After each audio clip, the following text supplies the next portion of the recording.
Ассалаумағалейкум қазақ халқы, менің қолымда iPhone 14 Pro Max. Обзорды бастамас бұрын каналға тіркеліп, осы видеоға лайк басып кетіңіздер. Жалпы iPhone 14-тің 4 нұсқасы бар. Ол iPhone 14, 14 Plus, Pro және Pro Max. Егер де iPhone 14-ші версиядан алғыңыз келсе, міндетті түрде iPhone 14 Pro немесе Pro Max алыңыздар.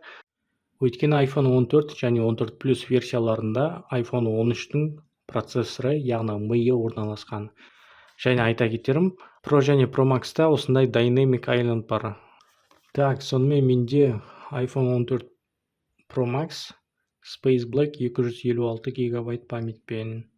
Осыны iPhone 14 Pro Max сатып алған кезде артында несі болмайды, пленкасы вообще болмайды.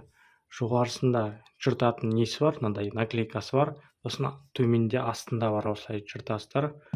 Сондықтан уайымдамаңыздар, сатып алатын кезде пленка мүлдем болмайды. И коробкасының цветі осындай ақ. Так, сонымен комплектацияда iPhone 14 Pro Max-тың өзі цветі осындай. Қазір біраздан соң тоқтала кетеміз. Мына жерде шнуры болған. Шнур ол неге мынандай шнур. Бір жағы Lighting, бір жағы Type-C екінші жағы, то есть. Сондықтан арнайы блок питания керек болады. Мынандай блок питания отдельно сатып алуларыңыз керек. Осындай разъеммен көрдіңіздер ме? Комплектацияда бір шнур ғана болады. Зарядка отдельно сатып аласыз. Бұл зарядка, по-моему, 15 000 теңге тұрады. Әрі қарай не бар? Әрі қарай мұнда кітапшалары бар, кілті бар. Сим карта салатын жерді ашатын. Айтпақшы, сим карта салатын жер демекші, әртүрлі версиялары бар. Мысалы, Қазақстанға арналған версияда бір сим карта салынады, ал екінші сим карта сим карта, электронная сим карта. Осыны Қазақстанда еще американская версиялар сатады, басқа шетелдің версияларын сатады.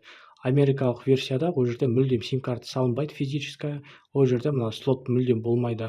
Яғни телефонға сим карта, виртуальная сим карта енгізу керек болады. Сондықтан сатып алар кезде сұраңыз, қандай версия, американский ме, японский версия ме, или қай жақтікі вообще. Міндетті түрде сұрап алыңыздар. Так, сонымен USB шнур, кілті бар мынаның ішінде, телефон. Басқа комплектациясының түк ештеңе жоқ. Зарядка бүкілін отдельно сатып аласыздар. Так, енді смартфонның өзіне тоқтала кетейік. Жоғарыда түк ештеңе жоқ, бірақ мына шетінде специально щель бар. Мына жер көрінбейді, сосын шешкен соң көрсетемін. Короче, мына жерде динамик бар. Сөйлескен кезде осы динамик қолданылады. Және музыка тыңдасаңыздар, тоже осы динамиктан шығады. Екі динамик жоғарыда, астында. Так, оң жағында бізде кнопка блокировки, телефонды сөндіріп қосатын кнопкасы.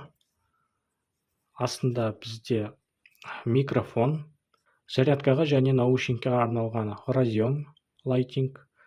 Оң жағында динамикасы орналасқан. Сол жағында не бар? Дыбысты қосып сөндіретін кнопкасы, беззвучный режим. Дыбысты азайтып көбейтетін кнопкалары. Және сим карта салатын жері. Арты бізде мынау стекло противоударное, керамик шилд деп аталады. Алдыда стекло сондай, керамик шилд. Артықшылығы удардан қорықпайды, бірақ тез царапина алады. Еске сала кетейін. Сондықтан бетіне стекло жабыстырып алыңыздар обязательно. Артында үш камерасы бар. Екі камерасы 12 мегапиксель, бір камерасы, основная камера 48 мегапиксель. Мұнда вспышка орналасқан, және мұнда датчик глубины деген TOF литар деп па, сондай бірдеңе деп аталады. Және мына кішкентай тесік, ол микрофон болып саналады. Мынаның шеткі рамкалары нержавеющий стальдан жасалынған, өте мықты. Бірақ бір жаманы саусақтыңызға қалып кете береді, қараңыздар. Бір-екі ұстасаңыздар болды, саусақтыңызға қалып кетеді. Наклейкасын алайық. Бұл смартфонды мен жалпы 6 ай бұрын сатып алған болатынмын. Әжептәуір қолдандым. Телефонды қосып көрсетейін. Міне бағанағы айтқан жоғарғы динамик орналасқан. Оның астында Dynamic Island деген островок. Көріне ме, көрінбей ме? Бір дөңгелек және мұнда кішкене дөңгелек сызық болып келеді. Экраны, рамкалары өте жіңішке. Dynamic Island бұл 14 Pro және Pro Max'та бар. Pro Max'та осындай кішкентай болып көрінеді, өйткені экранның өзі үлкен, 6,7 дюйм. Pro'да экран кішкентай болғандықтан мұнау Dynamic Island үлкен сияқты болып көрінеді. Dynamic Island қай кезде қолданылады? Соны көрсете кетейін. Мына жерге пауза қойып оқысаңыздар болады. Осы функциялар қолданылған кезде осы Dynamic Island жұмысқа салынады. Соның бір-екеуін жұмыс істеп көрсетейін. Мысалға, біз секундомер, таймерді қойған кезде сол жұмыс жасайды. Так, часы, таймер, допустим, 2 минутқа жауып тастадым. Мінекей жоғарыда шығып тұр. 2 минут деп. Диктофонды қолданған кезде жұмыс жасайды Dynamic Island. Мысалға, міне запись бастым. Жоғарыда мінекей осындай анимация болып тұрады.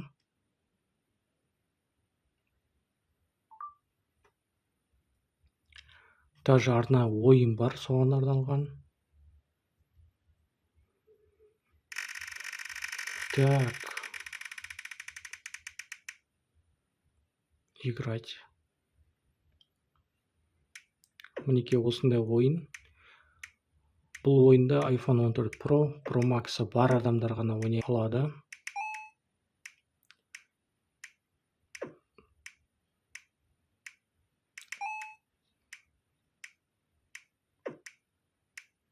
Көрдіңіздер ме?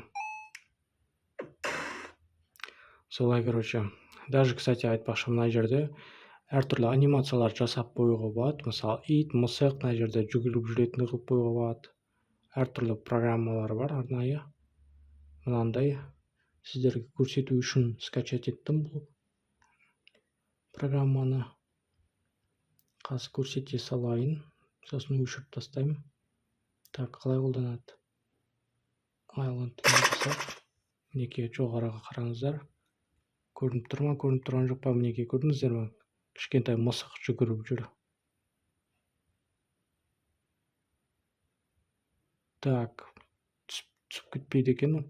Оң жақтан түсіп, бұла айналып жүгіре ма деп ойлағанмын. Қараңыздар, мына сүтке басқан кезде жоғарыда мысық сүт ішеді. Не бастым? Так, фокусировка қайда? Сүт ішіп жатыр. Бұл айтқанда, бұл балаға арналған зат десек те болады бұл программаны. Ал программадан былай шығып кетсек, осындай анимация болып тұрады. Сол жақта мысық, оң жақта жүрек. Бұл телефон NFC бүкіл функциялар поддерживать етеді. NFC бесконтактная оплата деген сөз ғой. IP68 защитасы бар. Ол деген сөз телефон судан қорықпайды деген сөз. Бірақ суға салып тексерудің қажеті жоқ, өйткені егерде суға салып телефон істемей қалса, онда гарантияға жатпайды бұл. Өз ақшаларыңыздан ремонтқа бересіздер. Версия iOS 16 версия тұр менде. Сентябрь айында 17 версия шығады, қателеспесем, iPhone 15-мен бірге. Сол кезде обновить ететін шығармын, бірақ сентябрь емес, октябрь айында обновить етемін. Өйткені ең басында шыққан кезде әртүрлі ошибкалар шығады, бір жерлері жұмыс істемейтін болады, сондықтан кішкене сіздерді тосытқандарыңыз жөн болады.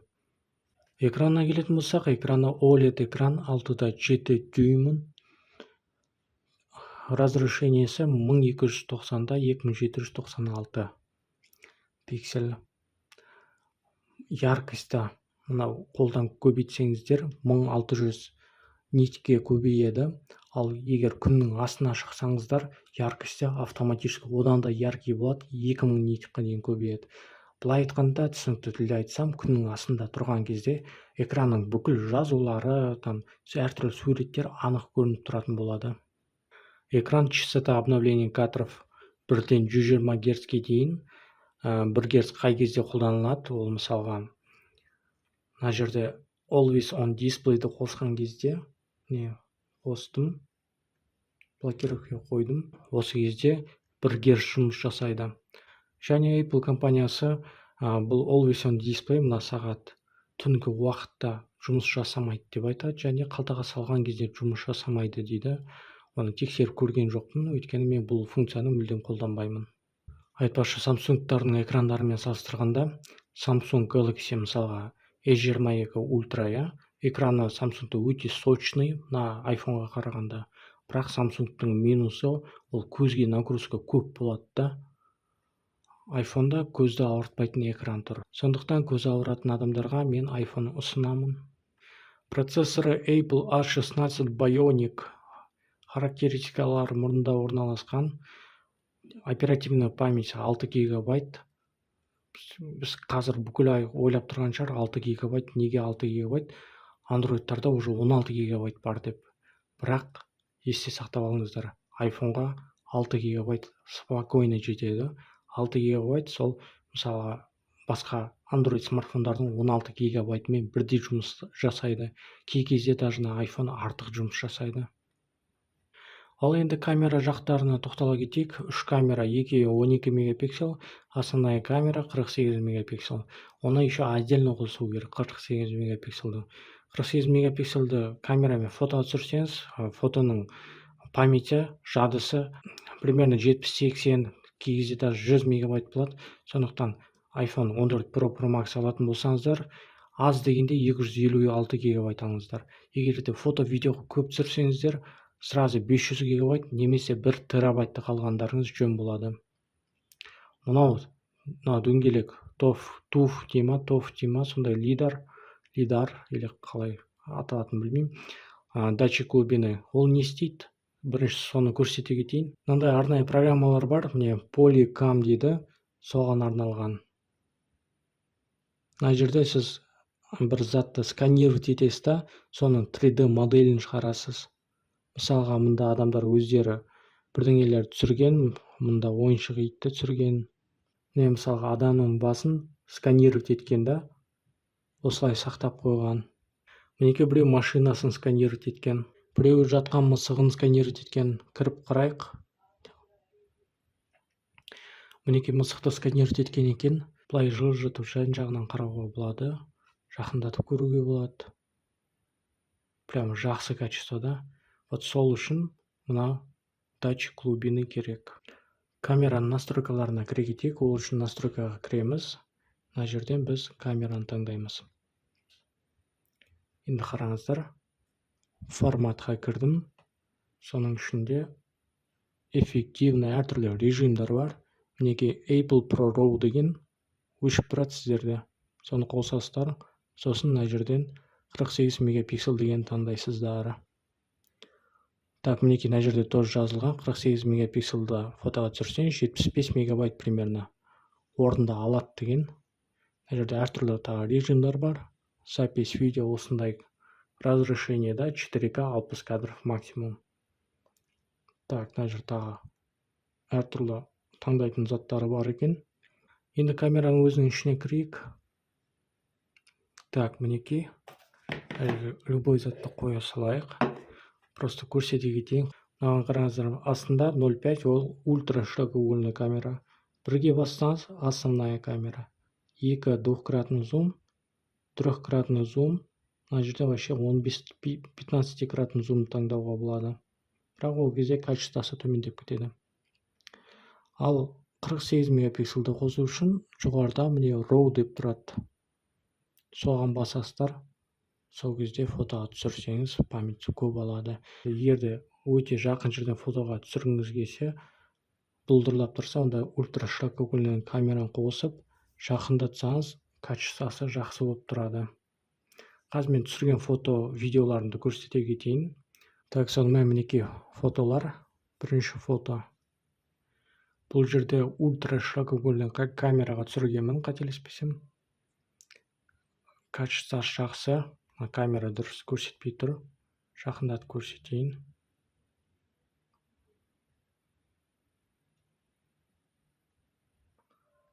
Качество жақсы. Келесі фото. Основная камераға түсірілген. Так, мінеке. Жақындатам. Тоже жақсы качествода. Содан соң двухкратный зум қателеспесем, пятикратный зум қателеспесем. И мынау 48 мегапиксельді камера. Оны қалай білдім? Мынау RAW деп тұрады. Бұның памяти да көп орында алады. Мінекей, қараңыз, 86 мегабайт орында алып тұр. Бұл жерде жақындатсаңыздар да качествосы жақсы болып қала береді. Көрдіңіздер ме? Мінекей.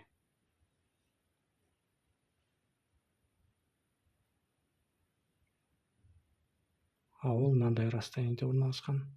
Сонымен келесі камера, келесі фотоларды тез көрсете кетейін. Тоже жақсы. Екінші фото, үшінші фото, жақындатып түсіргендерім. Качествосы өте жақсы.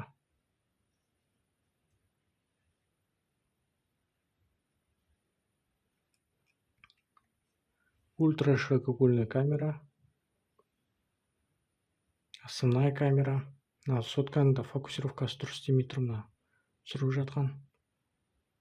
Жақындатып түсіргенім, одан да жақындатып түсіргенім. Адамдардың түрлері көрініп тұр уже. И мынау 48 мегапиксельді режим. Мына жерде жазуды оқуға болады. Так, келесі. Дәл сондай фотолар.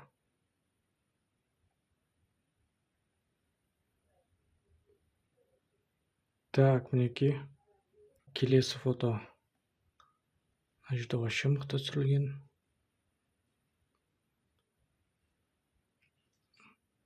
Мынау жақындатып түсірген фотолар. Так, фокусировка қайда?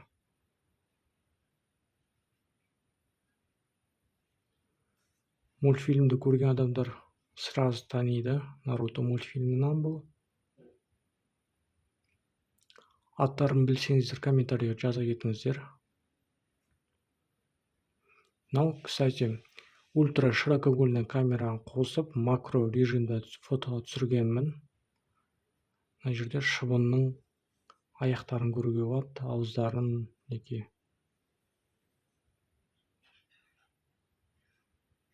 Мына тоже жақындатып түсіргенім, мынау ағаш. Качествосы жақсы. Так, мында қараңыздар.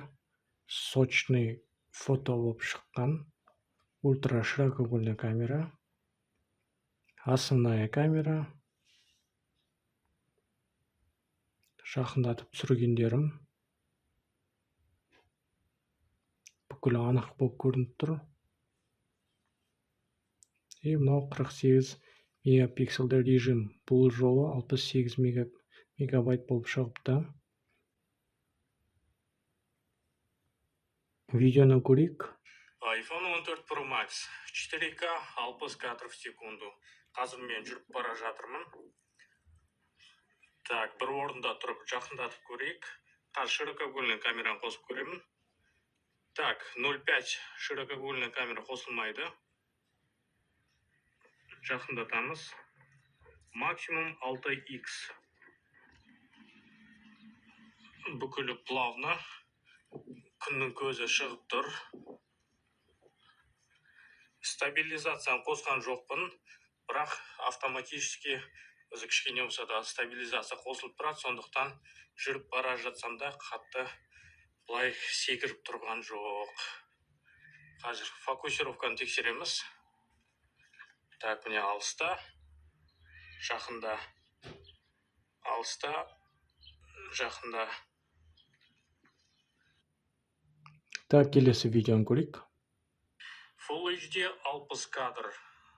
Алдымен широкоугольный камераны қосып көрейік. Бұл жолы қосылды. Так, 1x, 2x. Максимум 9x-қа дейін жақындайды екен. 9-кратный зум. Так, қазір жүріп көрейік. Стабилизация қалай жұмыс істейтінін көрейік.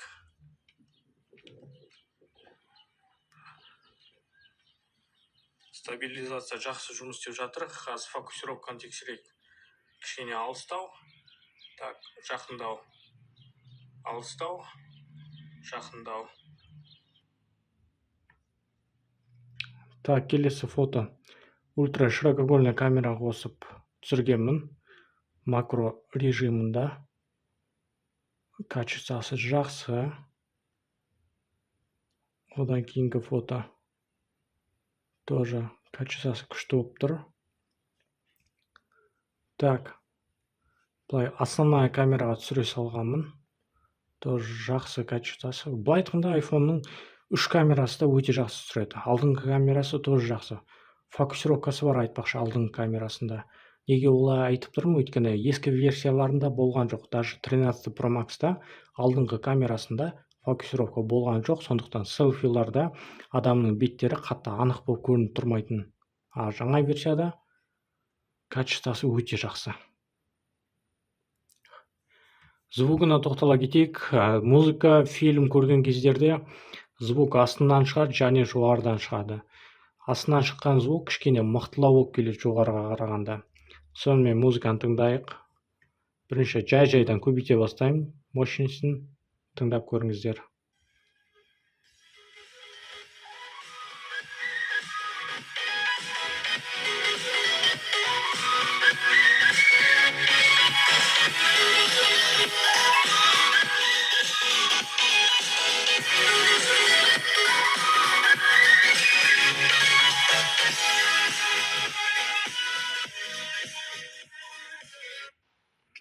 Звугі өте қатты шығады. Звугі приятный.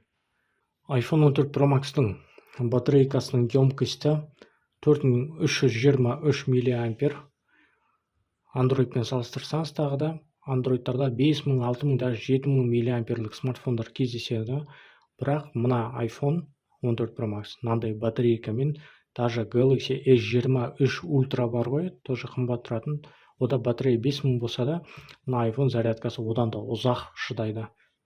Қателеспесем 1,5-2 сағат артық жұмыс жасайды мына iPhone сол Samsung-ға қарағанда.